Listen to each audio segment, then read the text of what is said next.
From the pasuk Kol Yimei Asher Anega Bo Yitma, the Metzoira, as long as he has the tzaras in him, he's tamei, and Bodod Yeshiv Chutz Lamachana Mishav, he has to sit alone outside the camp. We learn a halacha that even the Moishav, even the place where the Metzoira dwells, is tamei. So that is, if a Metzoira is in a house, it becomes tamei. Now, what about if he goes into his friend's house? Says the Mishnah, Kelim miyad tamei, and the vessels in the house immediately become tamei. Rabbi Yehuda says, it only becomes tamei if he stayed there long enough, the amount of time that it takes to light a candle. Mefarshim explained the opinion of Rabbi Yehuda that he's speaking about in a case when the Metzoira went into his friend's house without permission, because if he had gone in with permission, the permission of the balabayis, of the owner, even Rabbi Yehuda would agree that the person's house becomes, now it's like Moishavoi, the dwelling place of the Metzoira, and therefore it became his place right away, and therefore immediately the Kelim are tamei. But if it wasn't with permission, we're giving some time, the amount of time to light the candle, so that the balabayis should in the meantime have the chance to send the Metzoira out of the house. But if he was there long enough of that time that takes to light a candle, and the balabayis didn't send him out, so then this becomes in a certain sense like his moisha, like his place, his dwelling place, because he's there with the permission of the balabayis, and therefore the kelim in the house become tamei. Now, the reason why we give specifically this shir, Kedei Hadlokas Haneir, that's because it's possible that the reason the balabayis didn't send him out right away was because he was busy with lighting the candle, and that's why he didn't send him out of the house. And the Metzoira is here right now without permission. So we wait the amount of time that he could have lit the candle, and if he still didn't send him out, then we say things are tamei. Says the Rebbe, we know that in Torah everything is precise. And therefore, from the fact that from amongst the different things that a balabayis can be preoccupied with, the Mishnah chooses specifically the idea of lighting a candle. And especially, says the Rebbe, we're not even speaking about that he necessarily had to be practically lighting a candle. As the Rosh explains, that sometimes a person might be busy with lighting a candle, or doing something else. Furthermore, when do you light a candle? That's usually when it's dark. And this shir of Kedei Hadlokas Haneir, we're saying, is even if the Metzoira goes into his friend's house during the day. As the Mefarshim explained, there's a concept of loy plug, we don't differentiate, and the same shir will apply always. So, therefore, says the Rebbe, it's understood, there must be an inner connection between the lighting of the candle with what the Mishnah is saying over here, that it's this shir that will, as long as the shir didn't pass, the kelim in the house don't become tamei. So the Rebbe is now quoting his father, Rabbi Levi Yitzchak. Says the Rebbe, my father explains in his Aris on the Mishnah, and he says like this: Bayis is the sphere of Malchus. Usually the tumah of a Metzoira is caused. Chassidus Kabbalah explained this. That's as a result that there isn't, the light of Chachma is not shining in the proper way, not shining fully. Because had the light of Chachma been shining, there wouldn't be possible this concept of tzaras. The Rebbe brings, that's why we say a Metzoira is choshev kemeis, is considered dead. Because Chachma brings life with it. If there's no Chachma, then there could be the opposite. So now, as long as the balabayis was busy with hadlokas haneir, lighting the candle, and lighting the candle, bringing light, is also the idea of the light of Chachma. That does not allow for the tumah of the Metzoira to spread into the house. This is similar, says the Rebbe, also to the idea that we know that the tar of a Metzoira comes through a kohen specifically.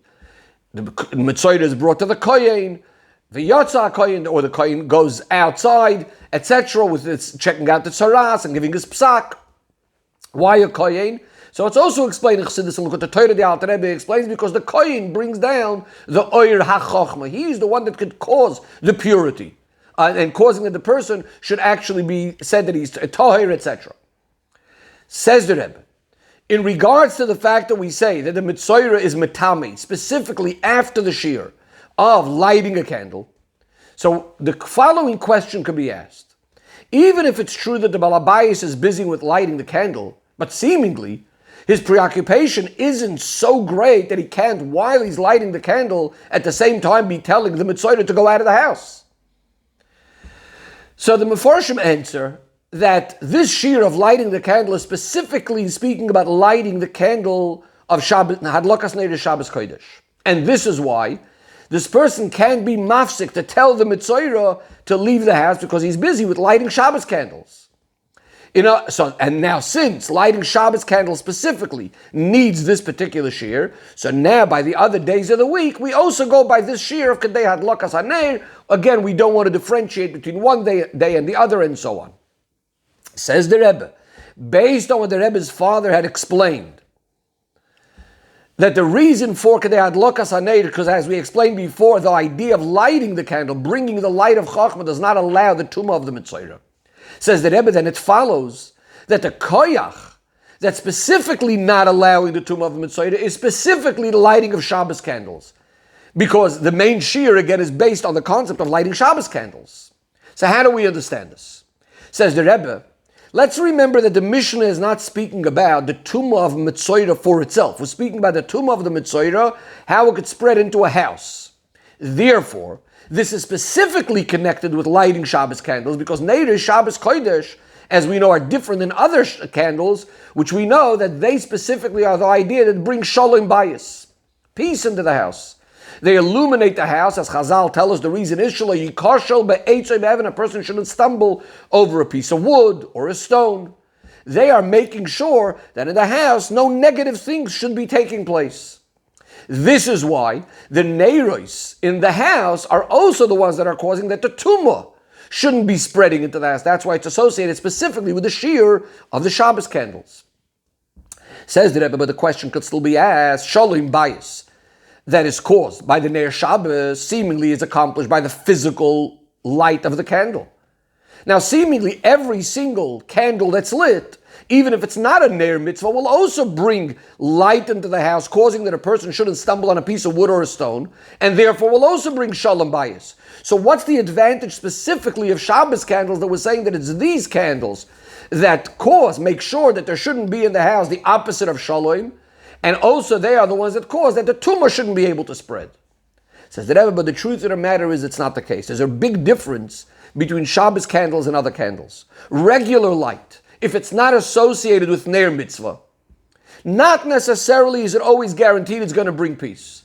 Sometimes it's possible exactly the opposite.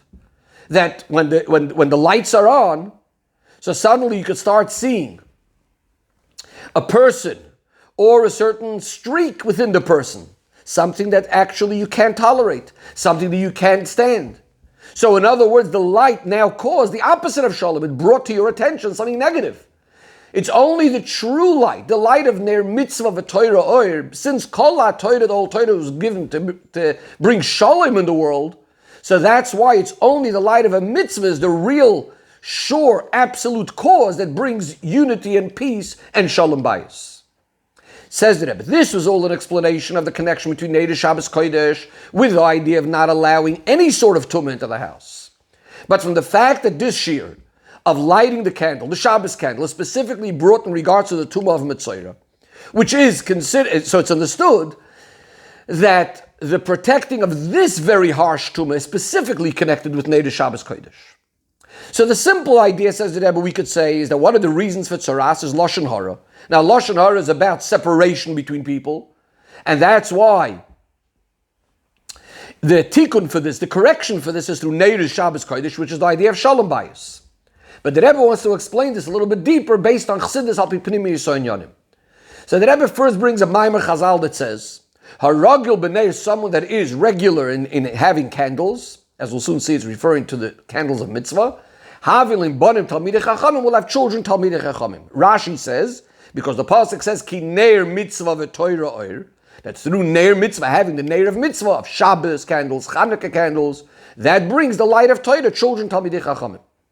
What do we see from here? That even though neir mitzvah is actually every single mitzvah, every mitzvah that a person does causes light both by himself and the world around him, nevertheless there's a certain advantage in those mitzvahs that even begashmias are associated with a candle and light, because in them the idea of ner mitzvah is even more expressed. How so? By other mitzvahs, since the ner mitzvah is a ruchnizdike light, so it does not have that physical impact on the gashmias of the world. Whereas those mitzvahs the mitzvahs that are associated with the Gashmi is like a candle. Since the Ner mitzvah is associated with physical candle, physical light, therefore the Ruchni is the light, is the Ner mitzvah is also having an impact, coming in a revealed way, even in the Gashmius of the world. Says the Rebbe, now we can also understand the Gemara that says regarding the Ner Ma'aravi, the western lamp of the Beis HaMikdash and the Menorah, it says, Eidusi, this is a testimony for all the people of the world that the Shechina is dwelling amongst the Yidden. Because of the miracle that happened with this lamp, that it was the one that you started lighting with, and this is the one that was always the last one, that it constantly was burning. Now, seemingly, it's not understood. In the Beis HaMikdash, there was many miracles. The Mishnah says, Asara nisim na'asu l'Aviseinu b'Beis HaMikdash. So why is the miracle of the Ner Ma'aravi that burnt for so long different to the other nisim that we say specifically about this miracle, that it's an eidus that the Shechina is amongst the Yidden? Furthermore, the Rebbe says, where is the menorah? The menorah is in the place in the Beis HaMikdash called the Heichal. There itself, not in the outer part of it, the Ulam, but rather in the part that's the Kodesh, where not every person could even go in. On the other hand, the Asara Nisim, some of them were constantly in the Azara, in the outer part of the Beis HaMikdash where everyone could see. Amongst them, in fact, some of them when you're Yerushalayim outside the Azara. So seemingly those things are much more known to everyone. So why are we saying it's specifically the miracle of the Ner Ma'aravi that's inside the Kodesh? That is the one that's a testimony for the whole world that the Shechina is in amongst the Yidden. But the explanation can be understood based on what we just said. Since the godly light of the Ner Ma'aravi is coming down even into physical light, this is why it has a bigger impact, illuminating the Gashmius of the world even more than the other matters and Nisim of the Beis HaMikdash. And that's why we say it's specifically this miracle that impacts the world. We say it's an Eidus. It's a testimony for all the people of the world that they too should be able to recognize that the Shechina is amongst the Yidden. Says the Rebbe, now we can understand why there's a greater Maila in the Neiru Shabbos Kodesh regarding other things, in comparison to other things. Regarding all of Torah, we say that all of Torah is given to make Shalom in the world.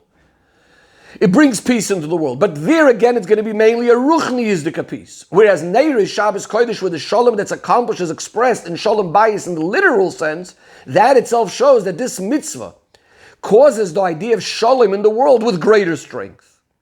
The Rebbe actually points out that this saying of Kol HaTorah Nitna L'Asas Shalom Boilam, where does the Rambam actually bring it? He actually brings it in connection to the idea of Shalom Bayis that's achieved of Neiru Shabbos. So to explain this further, says the Rebbe, one of the meanings of Kol HaTorah Nitna L'Asas of Shalom Boilam is, the real Metzius of the world is of course godly. Godliness, it's Hashem. As the Alter Rebbe explains in Tanya Barichos, that the fact that the world exists is only because Hashem is constantly creating it every single second out of absolutely nothing. But since the godly power in the world, the godly energy in the world is hidden, so that's why we look at the world and it seems to be an entity for itself, to the extent that Chaz v'Shalom, one could think that this is a mansion without a leader, without a boss. This is the Chiddush of Neir Mitzvah of Torah, regular mitzvah, Torah and mitzvahs, that when we learn Torah and when we do mitzvahs, the world is illuminated, like we find by Avraham Avinu, where it says that Avraham Avinu was investigating and searching, and then Hitzitz Olam Alabit, Hashem appeared to him. In other words, through Torah and mitzvahs, we start recognizing the truth that there is a boss to this mansion, to this palace. We recognize that Einoid Milvadei Hashem is the only reality, nothing besides him. And that's the Pshat HaTorah Nitno L'Asas Shalom Ba'olam. Why was the Torah given into this world? Why was it put into this world? It's in order to make the Shalom in the world, meaning making Shalom between the world and Hashem. That we should be able to see how the world is not opposing Elikus. Furthermore, that the whole purpose of the world is only to be a place for Hashem through the Torah and Avodah of Yidden. But now we can understand the special Ma'ila that happens by Neiru Shabbos Kodesh. Because here the idea of Shalom Ba'olam, as we said, is in a much stronger and greater way. The idea of Shalom Ba'olam, to see that the true reality of the Metzius is Elikus, is happening through Neiru Shabbos Kodesh in an even a greater way than through other mitzvahs. As in fact it says in the Zohar, on the pasuk Ki Ner Mitzvah, what is Ner Mitzvah? It refers to Ner Shabbos. In other words, in Neiru Shabbos Kodesh, we have the idea of Ner Mitzvah illuminating the world in a greater way than in other mitzvahs, even more than those that are connected with the Ner Gashmi. Says the Rebbe V'Yeshloimar that this is now the explanation, the inner reason why regarding Shalom Bayis we use the expression that Shelo Yikashli, you shouldn't stumble on a piece of wood or a stone. Why specifically wood and stone? So the Rebbe says this is hinting to a pasuk that speaks about Rachmanu Litzlan when there's an inyan of avodah zarah to the people that say to an eitz, to a piece of wood, you are my father. To a stone, you are the one that has given birth to me. This is an inyan that the eitz in heaven is an inyan of avodah zarah Rachmanu Litzlan. So this is the chiddush of Neder Shabbos Kodesh. Shaloi kashali, you shouldn't stumble over the piece of stone, over this piece of wood or the stone. In other words, the wood and the stone on their own, before they're illuminated, the Neder Shabbos could sometimes chas v'shalom cause the person to stumble, to think that as if the stone or the wood has its own mitzias, its own power, to the extent that someone might call it avi or ati yoladitani, a mitzias of avodah zarah rachmana litzlan. But through the light of Neder Shabbos Kodesh, which they're the idea of ner mitzvah, and they affect the idea of shalom ba'olam, they bring about in a revealed way in the Gashmiistic world that there shouldn't be room for this stumbling of eitz in heaven. Because through them you see clearly that the eitz, the evan, the wood, the stone, like everything else in the world, is only being run by Hashem, and that they themselves are only being utilized for matters of Kedusha. Says the Rebbe, now we can understand the special connection between the purity of Taharas Mitzoyra and Neder Shabbos Kodesh. Tumas Mitzoyra, as we said before, is from the harshest Tumas. And that's why we say by a Mitzoyra, Bodod Yeshiv, he has to sit alone. Outside the camp he has to sit. He's sent out of all three camps. Within that itself, Bodod Yeshiv, he has to sit himself, meaning he can't even sit with other Tmeim. The place of a Mitzoyra is outside the camp, even from other people that are impure. That means he's completely out of the camp of Kedusha. What's the reason for this? Because the Aveda that brought the Tzaras, as we mentioned before, Lashon Hara, is so strict, is so serious, because it leads, once you start speaking about against other people, the Rambam says, eventually this leads to also speak against Hashem, to chas v'shalom, be koifer, to completely deny Hashem. In other words, through this you become Rachmana Litzlan, completely disassociated from Hashem. And this is why, in order not to allow the spreading of such a tumah, it's specifically through Neder Shabbos Kodesh, because they have such a strong impact on the Gashmis of the world, that they are the ones that could cause Shaloi Kashal. You shouldn't stumble on the wood and the stone, which is the idea of Avodah Zarah Rachmana Litzlan, as we just explained. And that's why they do not allow the tumah of the Mitzoyra, which is mainly this idea of speaking against Hashem, to chas v'shalom deny the oneness of Hashem. Says the Rebbe, based on the way the Rebbe's father explained in the Ha'arist, which we said before, that the idea of Adlokas HaNeir is similar to the purity of the Mitzoyra through the Koyin, as we said, bringing that light of Chachma into the world. We can apply that and understand that now over here as well. The koyach of Neder Shabbos Kodesh is not only that they stop the spreading of the tumah of the Mitzoyra, but furthermore, they even have the ability to make sure that the kelim should remain tahor from the tumah of the Mitzoyra. And just like in the example that we gave, that the koyin brings the tahara, which is the idea of, it's similar to his hapcha chashoichel and oira, taking the darkness, transforming it into light, like the koyin makes it tahor. Or Zdoin is the negative things, the things that were done intentionally wrong are going to be transformed into merits. That from Bodod Yeshiv, from sitting alone in a negative way, which shows on the greatest descent, becomes Bodod Yeshiv, sitting alone in a positive way, like the Pasuk says about the Yidden, Hein Am Levodod Yishken, they're a nation that sits alone. And Betach Bodod and Yaakov, they sit alone and secure, similar to Yaakov, which is the ultimate bracha. Says the Rebbe, the same thing is true in regards to the darkness of the Golus, especially the double darkness of Dara the Ikvus of the Mashiach, that through the light of Neder Shabbos Kodesh, we're going to illuminate the darkness of the world, nullify the darkness, and furthermore, come to the Geula and the Binyan Beis HaMikdash, where the Eibishter says, I'm going to show you the Neiros of Tzion, and Hashem will be the light for Yidden forever. And the Chayshich of the Golus itself will be transformed into light, as the Pasuk says, V'laylo kayom yor. Says the Rebbe, from all of this we understand that in the current time of this darkness of the world is so great and such a thick darkness, it's specifically important that every Yiddish girl, even from those circles where the girls up until now would start benching licht only after the chasana, and they would be yoytze with a mother's licht benching.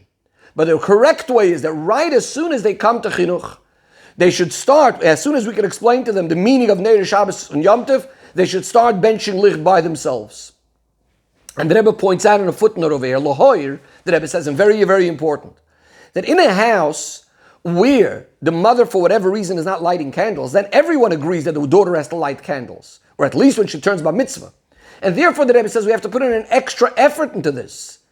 And the Rebbe says, because if the girls in the other houses of Shomerei Torah and mitzvahs are not going to be lighting candles, then obviously the girl that does have to light candles because no one else is lighting is going to be much more difficult, as we see clearly the Rebbe says Vidal. Should be sufficient to understand. But the bottom line is that everyone should be lighting Shabbos candles. And the lighting of the Shabbos candles, along with the bracha that we make on it, illuminates the girl's life, that she will know and she will remember, as we say in the bracha, that the Eibishter is the Melech HaOlam. And furthermore, the Rebbe says this brings also the guarantee that when she will get married, then Hashem will be L'Oir Olam, her light, and she, as the Akeres Habayis, as the mainstay in the house, she'll be able to build and set up her house according to the Ratzon Hashem, Al Yisoidei HaTorah VaMitzvah.